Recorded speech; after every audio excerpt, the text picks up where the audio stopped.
So let's, sort of the down and dirty of what this is and what this isn't, because there's so many questions, and as Aaron said, this is the first time that we're doing this sort of a collaboration with the symphony, but it isn't the first time that I've actually been involved in this kind of a presentation.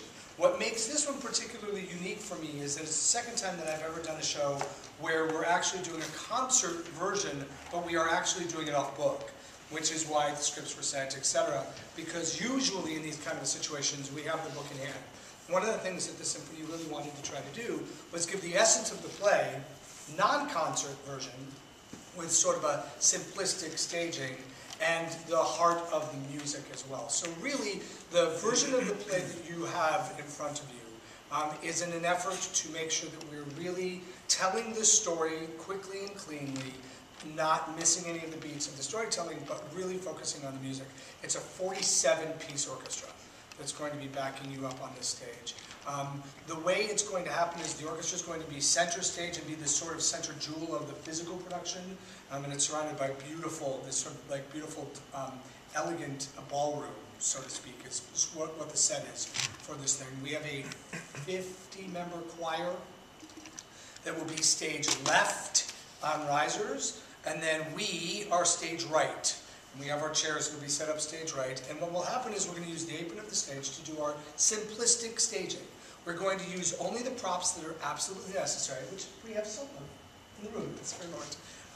After we get to that, which won't happen until we get further down the process, next year. But it really will sort of be down and dirty. We will be costuming this to the extent that the audience will see you in clothes that your characters would wear, though with the exception of Eliza, we're not doing a lot of costume changes. For example, you have two costumes. You have your I'm rich, I'm poor. You have, I think, 2 suits. You have 1 costume. Eliza, you're doing every change. It's all about you. It's called My Fair Lady. Have fun. So no, we are doing that. But even like for Ascot, I think that Steph Joe makes a change for Ascot, and I'm just, you're Miss Eynsford Hill. You're his sister, not his mother. Kurt is, after all, only 18 years old. Make sure that goes on YouTube. Make sure that's published. No. Socks are 18. I know exactly. Oh, I wish I could throw this at this. So anyway, the plan of attack is that we are going to try to stage quickly and learn the music in the next couple of days. Then we basically are taking 3 days off. If you haven't looked at your schedule, we are taking Thursday, Friday, and Saturday off.